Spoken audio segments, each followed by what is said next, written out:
This podcast is brought to you by Giant Food.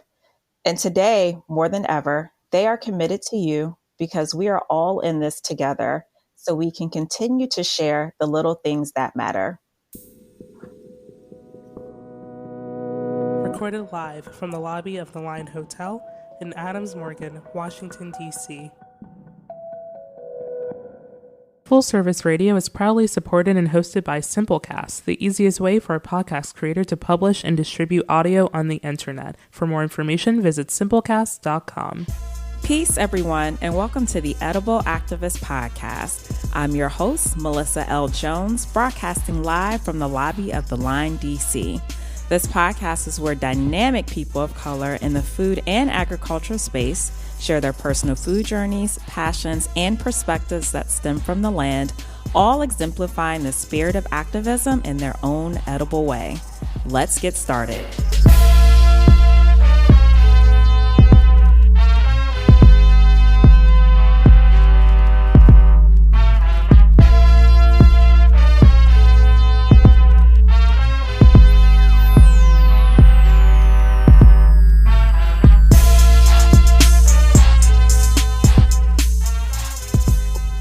And welcome to the Edible Activist Podcast. I'm your host, Melissa L. Jones, broadcasting here on Full Service Radio.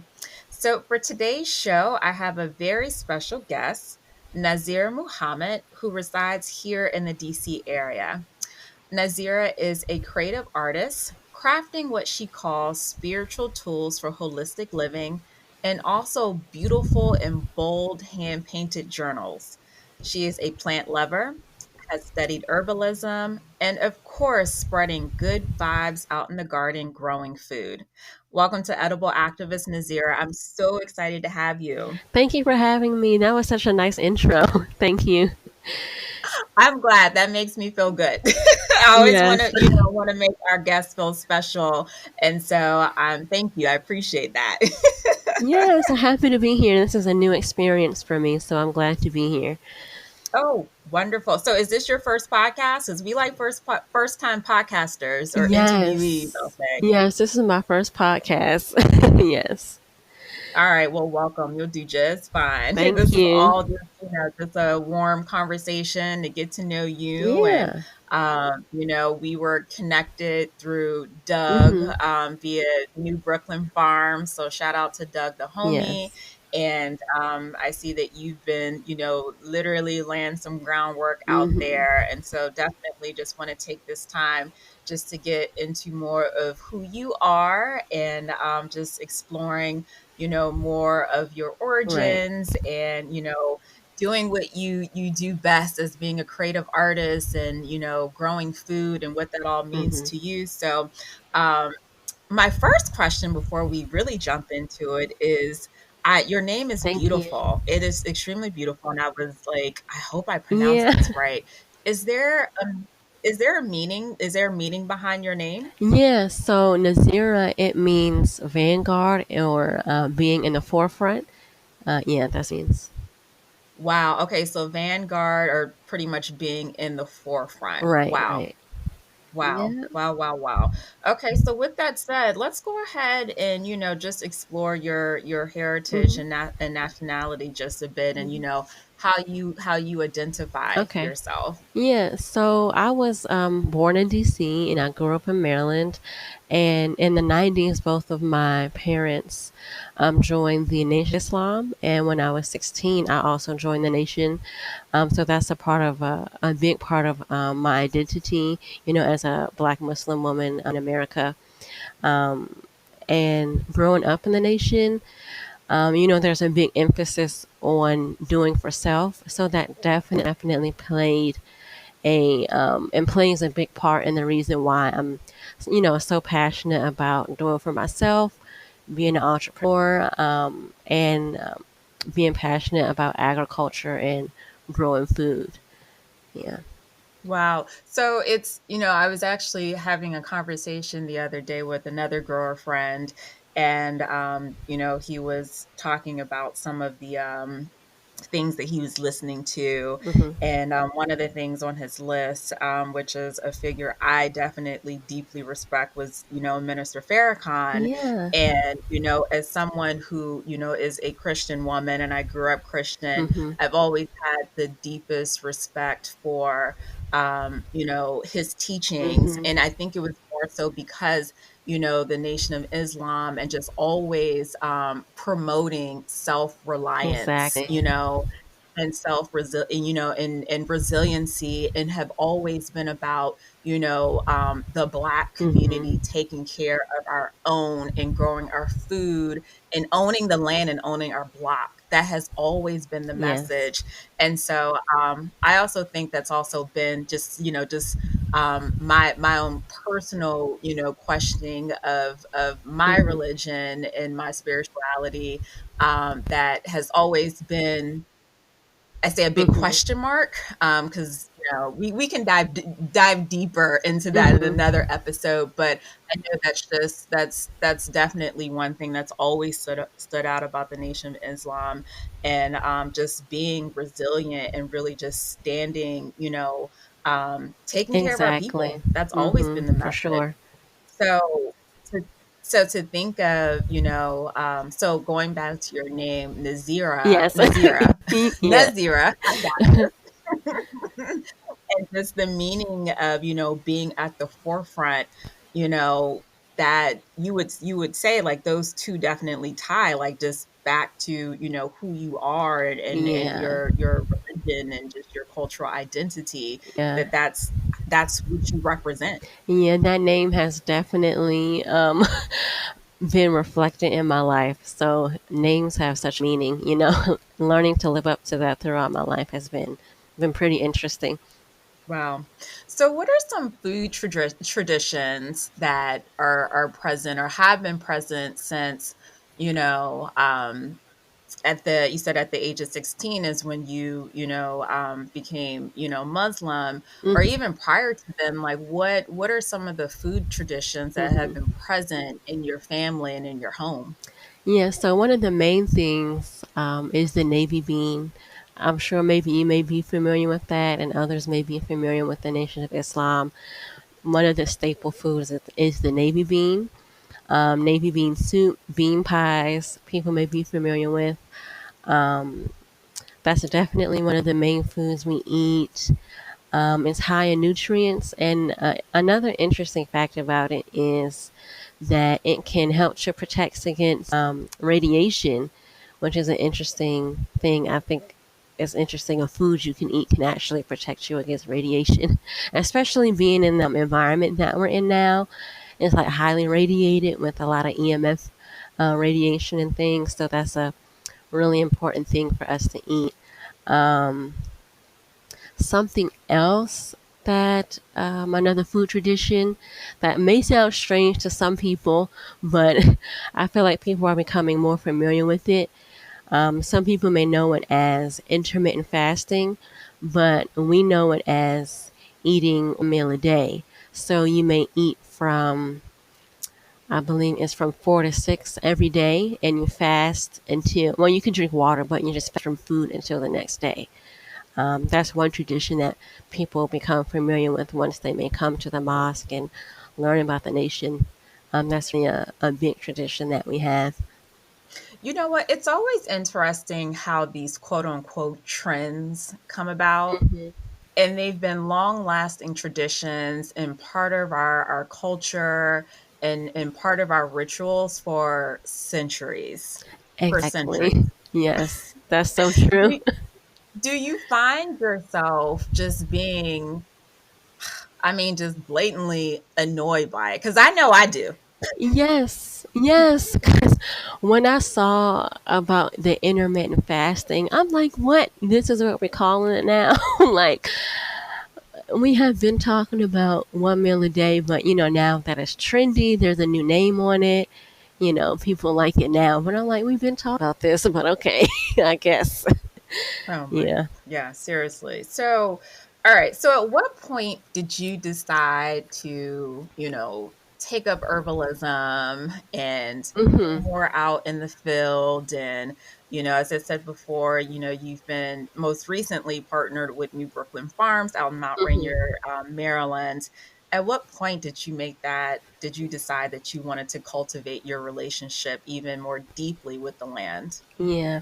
So it like goes so far back, I guess. Sometimes we don't always see how the different things in our lives are connected, but I would say it started back when I was in school. I went to Montgomery College, the Tacoma Park campus, and I was studying general studies, and I took an environmental science class, and that really kind of introduced me to realizing how much I like learning about the environment and the earth.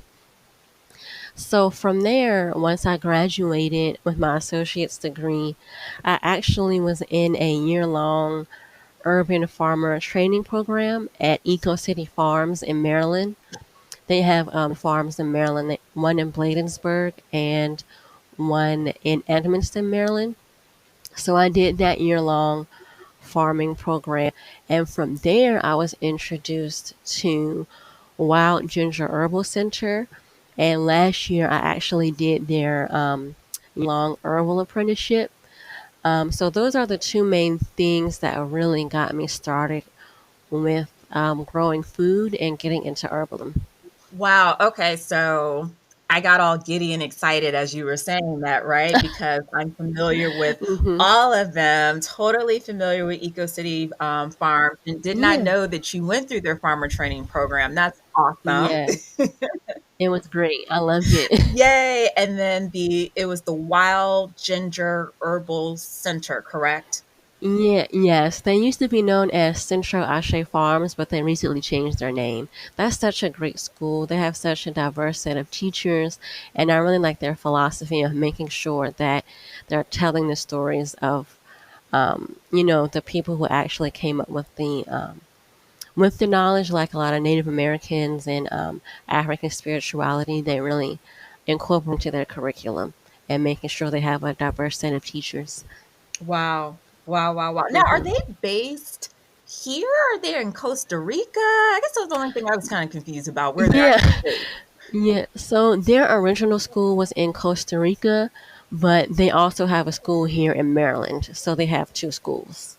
Okay, bet. Thank you Hmm. so much. I appreciate Yeah, I yeah, no appreciate that. problem.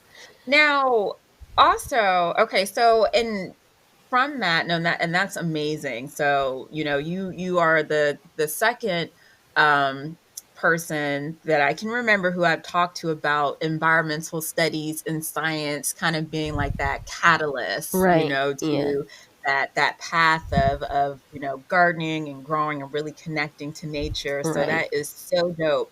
And so moving along, how did this partnership with New Brooklyn Farms come about? Yeah, so I guess it maybe went start last year in 2019. I was actually planning to host a meditation workshop for Black women, and I was looking at a space to host the event. And Doug contacted me and said that he would like, for me to have my event there. And I didn't ended up doing it there that year, that time, but that was definitely my first introduction to Doug and the farm. And this year, I guess he saw what I was doing online with food and herbs. And so he contacted me and he was telling me that he was trying to gather together a few a few people who wanted to grow on his um, space in Mount Rainier. And after he was telling me about, the vision that he has, I definitely saw that it was something I wanted to get involved with because last year I kind of cut back on the amount of things I was growing because I was more focused on the classes I was taking. So this opportunity definitely came at the right time because I wanted to get started growing food this year again. So I'm happy that he contacted me. Man, Doug is a visionary. He is. He's a visionary, and I love his his entire the framework that he's been building and actually implementing it. And he creates these spaces for growers and Mm-hmm. farmers, like yourself, to enter into these what he calls residencies, like Right. here's a space, let's grow something, let's try it Mm-hmm. out. And it's working. And so I'm just so excited because obviously anytime I see, Black food growers out there doing it, I'm like, yes, but to see how he's been cultivating those relationships and just making his space available I to all, know. growers, Exactly. honestly, I feel that's such has been a nice thing for him to do. It's very much needed.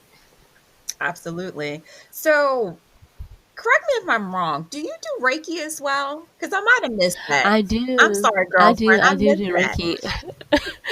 Yeah, level I'm level 2 certified. Yes.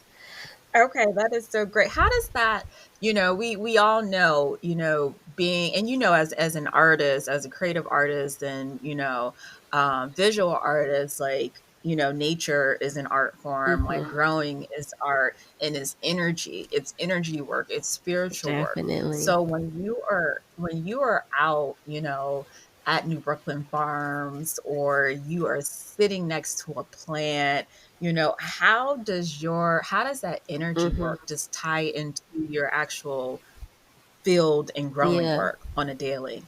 So for me, gardening and farming, like it's more than growing food for me. The whole experience really gets me grounded and more in the present moment. Um, and for me, I really see plants as living, energetic beings, just we are. They just express it in a different way. And an interesting experience I had actually during my herbal apprenticeship at Wild Ginger Herbal Center. On one of the days, we were speaking about our spiritual relationship with plants. And we had this activity where we were supposed to go outside and find a plant that really spoke to us and sit with the plant and observe it and either write down whatever comes to mind.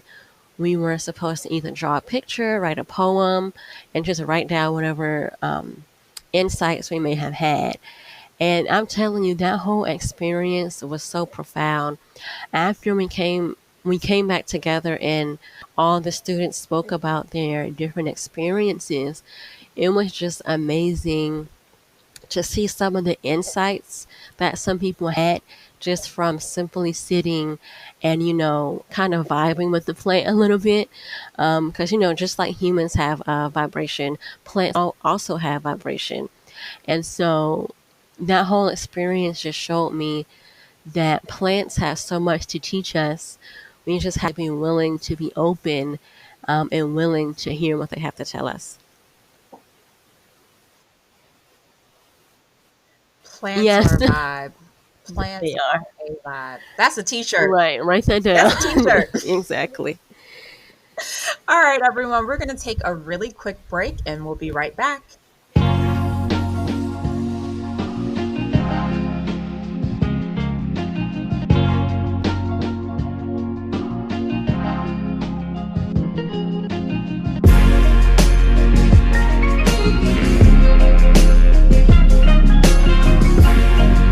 You're listening to Perfect Day, produced by Artist Authentic. For more of Authentic's work, visit allornothingstudios.com.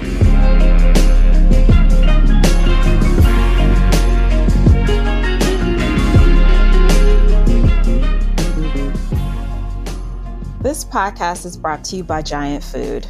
Whether you are concerned about diabetes, heart health, losing weight, or just want to improve family meal times, Giant has a team of nutritionists ready to help you make the best decisions to meet your health and wellness goals.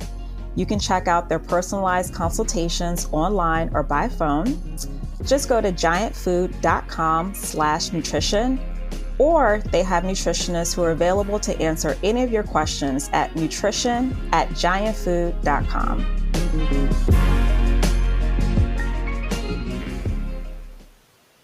Okay, so Nazirah, I Hmm. definitely want to get into some of your beautiful, beautiful artwork, Yes. creativity and talent. Mm-hmm. And I was snooping on your Etsy, and it was giving me all the Badu and Yeah. Jill Scott. Yes. I had to throw that in, right? Because of that versus. I Yes. had to throw that That in. was so amazing. Oh my goodness. It was and you know what's so funny? I said to myself, for those who don't know what we're talking about, and we are going to get into Hmm. Nazirah's artwork and her jewelry that she creates. There was a Jill Scott versus Erica Baidu. It wasn't even a battle; it was a Yes. love fest, as Erica and Jill called it.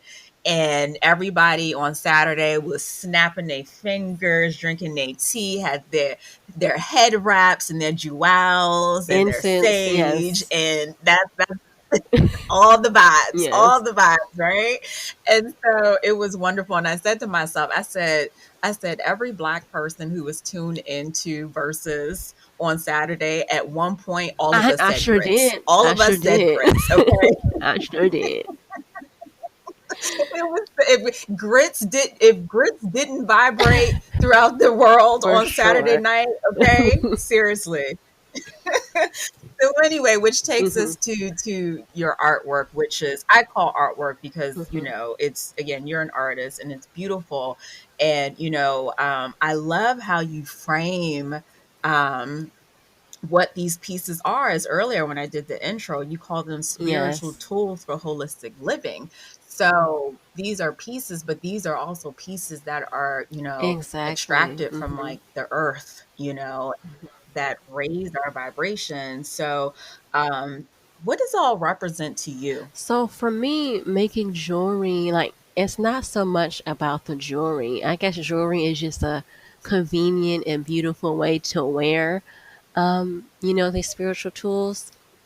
So of course with crystals, I know maybe not everyone is familiar with how crystals work, but crystals have their vibration just like everything else, in the universe. And each crystal kind of resonates with a different point in your life. Like, for example, clear quartz is like, it's a type of crystal, and clear quartz is a great amplifier.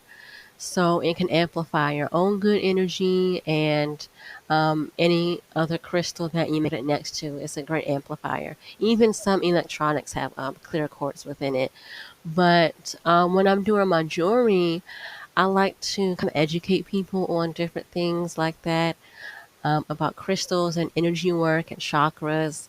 Um, and so when doing my crystals, I wrap with copper. I kind of want to get into silver, but right now I just use copper. And copper is a great, what is the word for it? It's a great energy conductor. So pairing that along with the crystals, it's kind of such a good combination. In addition to copper being a good energy amplifier, something interesting that I found out that I didn't realize is that copper can also help with your immune system. I know some people use copper or wear copper to help with their arthritis, and it has so many benefits that I can't really think of right now. But within my jewelry, it's definitely healing. And right now, I do also want to expand my brand, adding on to the jewelry that I do. I want to figure out some way to also incorporate, like, what I'm learning about herbalism into my brand. So I'm trying to figure out a way in which I can do that now. Wow, I'm learning so much from you today, Nazira. All right, so Oh, that's good to hear. I'm glad I'm making no, you sense. are. You are. I knew about, the copper and folks, wearing like a copper bracelet, for their arthritis issues. Did not know about it, Hmm. having any type of healing properties for, one's immune system or supporting the immune system. Hmm. And then what I meant to Right. say to you earlier in our conversation as well, I didn't know about the Navy being, in terms of it protecting against radiation. No idea. I'm Yeah. going to be on a Googling spree after this. Yeah, definitely. For sure. Yes. Oh my gosh. No, that is so awesome. And so, please, what is the name? Tell everyone the name of your jewelry line, your art line, please, so that they Oh yeah. know. I probably should do that. Yes. My business is called Moon and Magnolia. My website is, I have an Etsy shop, and it's etsy.com/shop/moon and magnolia 2, and that's the number 2. And on my website, I sell my copper wrap jewelry, and it's just not limited to jewelry. Like sometimes I may make crystal wands and different boxes you can store your jewelry in. But that's where I sell my crystals. And I also do, my mother and I both do hand painted journals. And we have another Etsy shop for that. That shop is Om Journals. It's etsy.com/shop/O&M Journals. And on there, we sell all of our journals. And our journals are actually also in the Smithsonian's African American Museum downtown. So I felt like that was a huge accomplishment for us to get our journals, in that museum. That is so great. Oh my Yeah. God. That's really exciting. I think they've been in there since March of 2019 Oh, so in the gift shop. how did Yeah. that happen? How did that happen? Yeah. So my mother and I were set up at Busy Bee, and Busy Bee is a it's like a holiday show that happens in during the holiday season in December. And Juanita Britton, she's the one that started it. And if anyone is able to go, I would definitely suggest to go. It's in the holiday season, and it's at Shiloh Baptist Church on the weekends during the holiday season. And it's like a huge market full of Black-owned creative businesses. That's right, all of my shea butter for the whole year. And so my mother and I were set up there, and a woman came up to our booth, and she said she loved our work, and she gave us our business card. And when we looked at the business card, we saw that she was someone who, I guess, was involved in the gift shop at the African American Museum. And she told us that she wanted to have our stuff in the shop. We were like, oh my God, like this is like legit. Like, oh, this is crazy. So we contacted them and sent them a sample, and they loved it. And so we've been having our journals in that museum ever since. So when I go back to that museum, that's going to be one of the first things that I search for when I go to that gift shop. Go ahead. That is Yes, amazing. definitely. Oh, that is Thank you. so Thank dope. you. That is so dope. All right. So Thank before we you. close out in just a few moments, going back to Mhm. food and traditions, and Mhm. especially giving our this climate and COVID-19 and around the world, many folks, celebrated Ramadan. So I'm really curious how Mhm. you and your family celebrated Ramadan this year. Yeah. So since Ramadan is still going on, I have to say, so far for me, there hasn't felt a big difference from before, because we're still fasting from sunrise to sunset. But I know once end of Ramadan comes, once it's time for Eid, normally at the end of Ramadan, we celebrate it being over. Like everyone comes together in the mosque and we pray. We eat lots of food. We just celebrate. So I know once that time comes, I'm really going to feel the difference, because that's something that I look forward to every year. And I'm also interested to see, how we're all going to handle that. I'm sure people are going to be having Instagram lives, trying to come together that way. I even saw some people doing drive-through iftars, and iftar is basically at the end of the day when you break your fast. So I saw some people are planning to do that for Eid. Um, but yeah, I'm interested to see how this is going to go. But yeah, for me, I've still had a good experience with Ramadan so far. Thank goodness for the internet, being able to stay connected. Yes. Yeah. Yes, yes, yes. So what's on your grow list, Nazira? My grow list. Um, Mm-hmm. wow. Let me think. Well, right now I'm growing some sage, some lavender, rosemary, some lemon thyme. We planted some tomatoes, some squash, green peppers, some sunflowers, and today I'm going to plant some corn and carrots. That sounds like the most delicious Right. salad Yeah, ever. just go out and make a big salad. Oh, that's the best, man. I love this time of Yes. year. I love this time of year. I mean, especially I've said this before.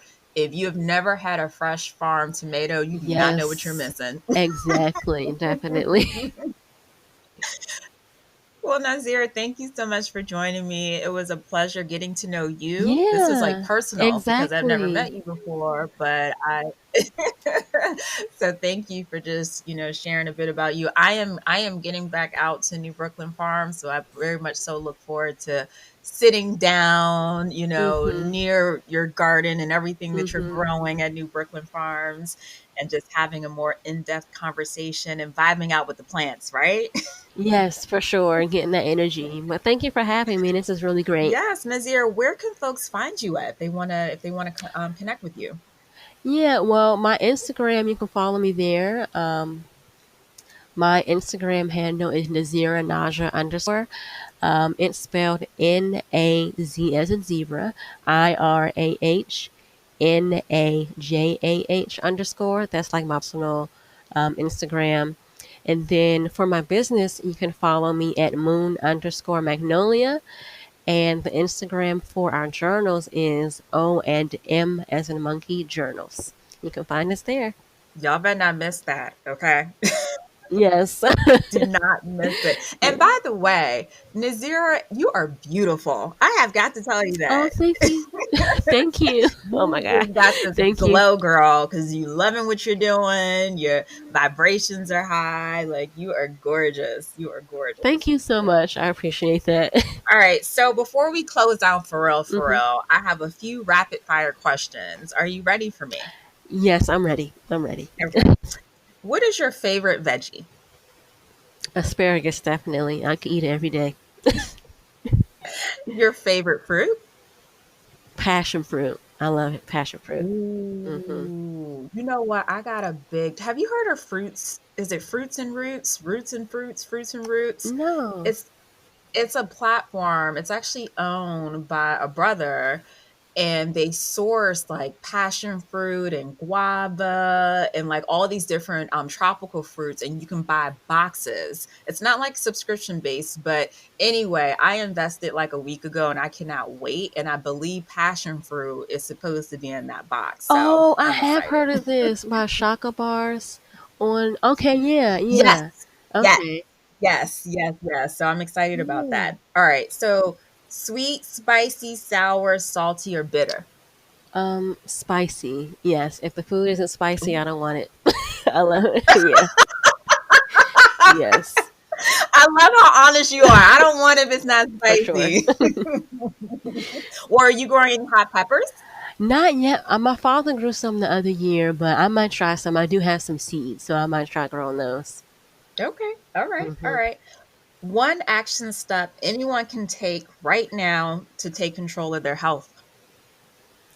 Wow. I would definitely say looking in herbalism because herbalism really is the people's medicine and it's very accessible and it's a good way to take your health into your own hands. I would definitely say looking into herbalism is a great step to take. That's awesome. That's beautiful. Nazira, thank you again for joining me.